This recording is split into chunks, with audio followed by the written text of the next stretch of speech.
Tribuners, jumpa lagi bersama duet maut ya kita berdua kembali guys. lagi Betul. ya. Semoga Tribuners di rumah nih nggak mual-mual melihat kita berdua ya, Mas Janu. Kita bicara yang dekat-dekat dengan bantal, dengan kasur, ya kan.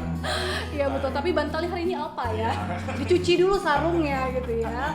Oke, Tribuners, jumpa lagi di Pilot Talk bersama saya Bella. Bersama saya Janu. Dan juga Mas Janu, kita hari ini kedatangan tamu spesial nih, karetnya dua ya, satu spesialnya. Oke, ada Dr. Teddy Teguh Satriadi, SPOG, ya dari RSKD. Balikpapan. Ya, sakit umum kan Joto. Ya, betul sekali. Gimana kabarnya dok selama ini? Alhamdulillah baik sehat. Oke, alhamdulillah. Tetap sehat, tetap healthy, kan? Tetap semangat. Tetap semangat. Di era Oke. pandemi. Iya. Ya, amin. Oke, Tribuners, kali ini di Piloto kita akan membicarakan nih tips menjaga kesehatan kehamilan selama masa pandemi COVID-19. Oke ya, dok, dengar-dengar selama ini banyak banget ya, maksudnya tingkat kehamilan tuh sedang meledak gitu ya, atau gimana tuh dok? Ya, jadi alhamdulillah satu berkah gitu Iya. ya, karena banyak pasangan-pasangan yang dulu sibuk dengan pekerjaan masing-masing, jarang bertegur sapa di rumah sendiri, sibuk dengan media online masing-masing. Nah, di era pandemi ini terpaksa kita di lockdown semua, jadi kita bersama-sama di rumah tangga yang dulu jarang ketemu sekarang lebih sering berkumpul, lebih akrab, lebih mesra, tapi outcome-nya lebih intens ya, akibatnya terjadilah baby booming nanti. Karena banyak pasangan muda, apalagi di Balikpapan kan banyak pasangan-pasangan yang usia reproduksi, usia kerja, usia muda yang semangatnya tuh masih semangat 45 semua, walaupun generasi milenial tapi semangat 45, sehingga kalau makin sering bersama di rumah, apalagi sering-sering nonton drakor, sinema yang membangkitkan rasa, apalagi sekarang sering musim hujan gitu ya.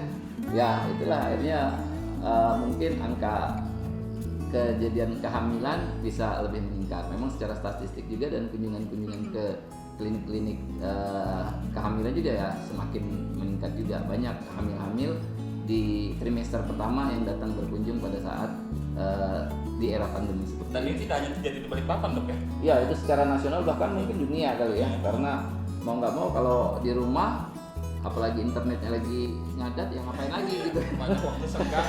Iya, itu hiburan yang paling mudah, Iya. murah juga ya untuk saat ini. Bapaknya lupa dibekalin sama sarung, nah terjadilah hal-hal yang diinginkan gitu. Oke, gimana nih Mas Janu sendiri? Kira-kira ada kabar bahagia nggak nih dari Mas Janu sendiri? Saat ini belum. Oh, saat ini belum ya. Oke. Ngomong sudah punya pasangan? Sudah. Oh, sudah. Karena kalau untuk dapat hasil harus punya pasangan dulu. Oke, ini dok, kita langsung saja ke pertanyaannya dok ya. Yang pertama itu, seberapa besar sebenarnya resiko ibu hamil itu terkena COVID-19?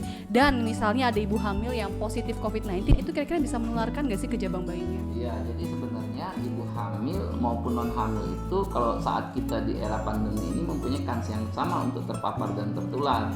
Cuma masalahnya si ibu hamil tersebut saat ini tuh mempunyai suatu kondisi yang riskan, yang suatu resiko, di mana setiap kehamilan itu membuat imunitas tubuh seorang ibu tuh menurun, baik secara imunologis maupun secara mungkin nutrisinya, apalagi di trimester pertama nafsu makan susah, pengaruh hormonal dia bikin mual, pusing, makan sedikit muntah, makan banyak muntah.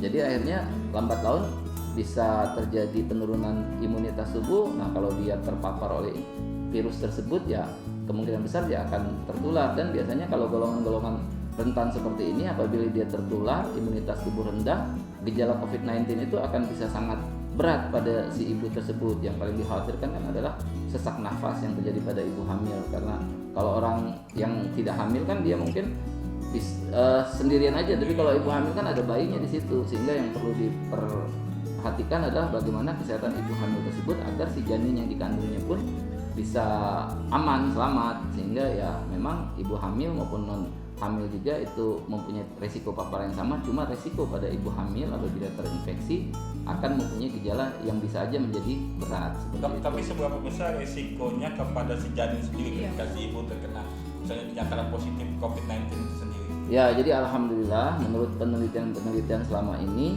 belum pernah terbukti atau belum dibuktikan sampai saat ini bahwasanya terjadi penularan vertikal, artinya dari seorang ibu hamil kepada si bayi di dalam kandungan, sehingga seorang ibu hamil apabila dia COVID positif terkonfirmasi, ya bayinya tidak akan tertular secara vertikal. Beda seperti HIV atau hepatitis, nah itu bisa risiko tertular karena sudah terbukti. Tapi kalau COVID-19 belum. Justru dia risiko tertularnya itu apabila setelah bayinya lahir atau dalam proses melahirkan.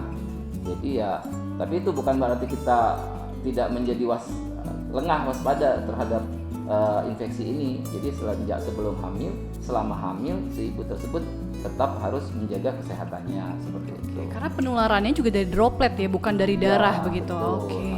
Dok, kemarin kan ada kasus di Balikpapan sendiri dok ya, Iya. yang ibu setelah melahirkan itu dinyatakan positif COVID-19. Nah Iya. itu seberapa besar resiko penularan kepada bayinya sendiri gitu kan? Iya, jadi kalau misalnya si ibu tersebut gejalanya terlihat, ketahuan gitu ya, kemudian segera melakukan pemeriksaan diri, dilakukan screening lewat rapid test ternyata positif, ya artinya ibu tersebut harus dirawat terpisah dengan bayinya. Jadi kalau misalnya si ibu tersebut ternyata terinfeksi COVID-19 tapi tidak segera memeriksakan diri, ya otomatis kalau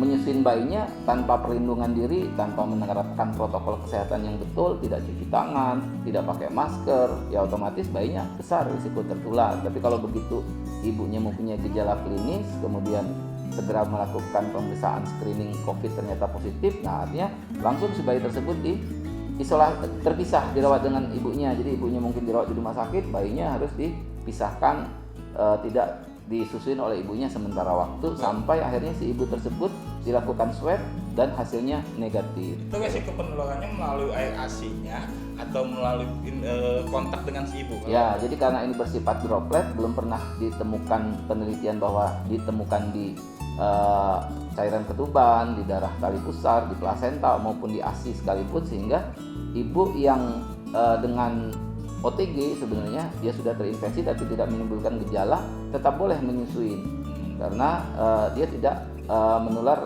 lewat cairan ASI gitu. Jadi dia tetap boleh menyusui tapi harus menggunakan perlindungan APD yang lengkap bayinya gitu. Tapi ya lebih baik lagi apabila bayinya si ibu tersebut apabila dicurigai ada gejala batuk segera lakukan screening, begitu rapid test positif langsung dilakukan swab. Swabnya menyatakan negatif baru dia aman untuk melakukan menyusuin bayinya seperti itu. Tapi yang jelas COVID-19 tidak menular melalui air susu ibu. Tapi artinya boleh misalnya ASI-nya dipompa, ibunya ketika dalam kondisi isolasi ASI-nya dipompa terus diberikan kepada bayinya masih boleh dikonsumsi? Boleh dikonsumsi gitu. Jadi itu salah satu cara supaya produksi ASI ibunya tetap terjaga, supaya bayinya juga mendapat asupan nutrisi yang bagus seperti itu. Dok, berarti memang ada perbedaan signifikan antara ibu-ibu yang sekarang menjaga kehamilannya dibanding dengan ibu-ibu yang sebelumnya sebelum masa pandemi menjaga kehamilan seperti itu, Dok? Betul. Oke. Jadi kalau dulu kan kita ada penyakit-penyakit infeksi, tapi ya karena COVID ini terutama menyerang saluran pernafasan yang dia bisa menimbulkan sindroma akut respiratory syndrome, artinya kan seorang ibu hamil apalagi di trimester kedua ketiga yang sudah tanpa ada infeksi pun dia pernafasannya sudah berat, apabila terinfeksi dapat gangguan napas berat ya pastinya akan bertambah berat, sehingga semaksimal mungkin seorang ibu hamil tersebut ya selama hamil ya harus benar-benar menjaga kesehatan tubuhnya, menerapkan physical distancing yang betul, menerapkan alat perlindungan diri yang betul, apalagi kalau dia sering berpergian keluar rumah. Nah, sehingga dianjurkan ya betul-betul si ibu hamil tersebut ya benar-benar ngerti bagaimana cara melindungi dirinya untuk tidak terpapar virus tersebut. Kalau keluar rumah wajib pakai masker, jangan berkerumun di tempat keramaian. Kan ibu-ibu kalau lihat antrian diskon sembako murah wah ngumpul rame-rame gitu ya. Ada arisan ngumpul gitu ya. Jadi harus menahan diri gitu ya. Nah, mungkin ibunya sudah menahan diri nih, tapi bagaimana dengan para prianya mungkin seperti Mas Jano yang kerja di luar yang pulang-pulang datang belum cuci tangan, terus cium anaknya, cium istrinya, itu gimana tuh kira-kira? Ya, jadi emang yang harus mendapat pengetahuan tentang bagaimana pencegahan COVID ini ya baik si ibu hamil sendiri, suaminya dan keluarga. Jadi nggak hanya si ibu sendiri mengerti, tapi bapaknya tidak mengerti ya bisa terpapar juga, anaknya juga nggak ngerti ya. Jadi seluruh keluarga dan masyarakat sebenarnya diedukasi, tapi kita harus mulai dari keluarga kecil dulu. Suami harus disiplin juga, begitu keluar rumah, pulang ke rumah harus segera ganti baju, cuci tangan, walaupun belum tentu dikasih makan kan. Sekarang kan kita sering cuci makan, belum tentu dikasih makan gitu. Jadi artinya kita cuci tangan, kalau keluar pakai masker gitu ya, hindarin kerumunan. Begitu pulang ke rumah sebelum menyapa anak, istri ya harus benar-benar sudah selesai mandi gitu ya. Harus dalam bersih gitu sudah kan. dalam bersih, baru boleh mengunjungi anaknya. Apalagi punya anak bayi gitu ya.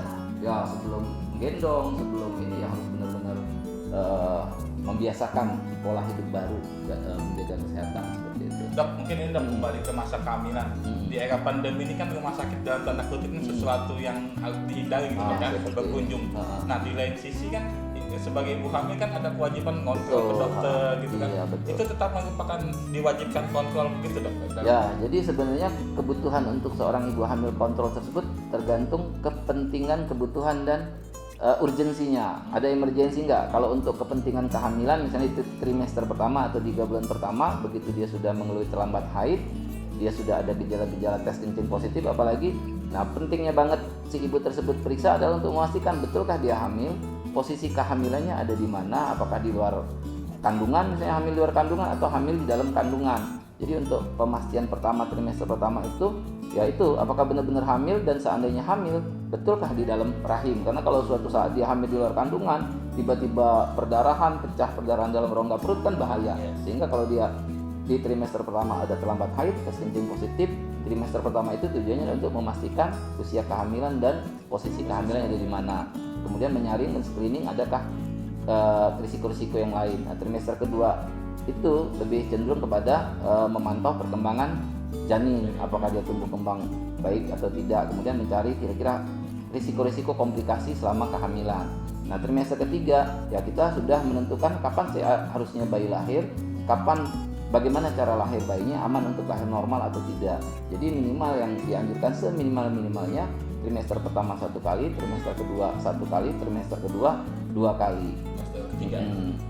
Trimester ketiga ya 2 kali. Jadi tidak harus setiap bulan berkunjung, tapi cukup trimester pertama 1 kali, tapi dengan kualitas ANC yang bagus. Jadi artinya ya sekali berkunjung dia harus mempunyai data dan informasi yang lengkap bagaimana kondisi kesehatan kehamilan seperti itu. Berarti kalau tidak ada urgensi sebaiknya Ya, tidak atau dan ibu juga ya harus tahu juga bagaimana kondisi kehamilan yang membuat dia harus ke rumah sakit. Oh, ya, Jangan betul. ditahan, misalnya ada nyeri perut hebat, ditahan-tahan. Ada perdarahan hebat, ditahan-tahan. Dia ada keluhan mual, muntah, pusing, tidak bisa makan, sampai lemes, sampai pingsan, ditahan-tahan. Itu kondisi seperti itu membuat dia harus ke rumah sakit, atau setelah trimester kedua ketiga ada keluar cairan yang berlebih, tidak normal, atau ada kontraksi yang berlebihan sebelum waktu cukup bulan, atau gerakan janin terasa berkurang, atau ibu tersebut mengeluh pusing, kakinya bengkak, bisa jadi itu suatu gejala keracunan kehamilan atau eklamsi, sehingga harus terdeteksi segera. Jadi ada kondisi-kondisi yang membuat si ibu tersebut harus segera ke rumah sakit apabila menemui tanda-tanda seperti tadi. Tapi kalau kondisi ibu hamilnya sehat, dari hasil pemeriksaan terakhir sehat, direkomendasikan juga memang tidak harus segera melakukan pemeriksaan lebih dekat, ya mungkin itu bisa lebih jarang berkunjung. Kadang kan timbul kekhawatiran di kalangan ibu-ibu era pandemi terkait kunjung rumah sakit kan. Iya. Dan itu juga mungkin perlu peran suami juga ya. Iya, betul. Ya, jadi suami benar-benar harus mengerti juga apa kondisi kehamilan istrinya. Jadi jangan sampai kadang-kadang suami-suami yang zaman dulu mudah-mudahan yang enggak, zaman suami sekarang enggak gitu ya. Kalau istrinya pergi ke rumah sakit jarang didampingi. Jangan mau buat dikirim aja pakai gitu. gosen. Ya maaf ya. Jadi harus didampingi, jadi harus tahu, suami harus hadir juga apa perencanaan kehamilan, cara persalinan, komplikasinya apa gitu ya, bagaimana menjaga kesehatan istrinya, dia harus ikut care juga seperti itu. Berarti emang bisa lebih hemat Mas Janu gitu kan, Iya. karena nggak harus periksa dokter terus, nah duitnya bisa dipakai buat diskonan tadi. Ibu Nurse, itu tadi perbincangan menarik kita dengan Dr. Teddy. Untuk kalian yang masih penasaran, bisa simak di edisi selanjutnya yang akan tayang minggu depan. Bye. Bye.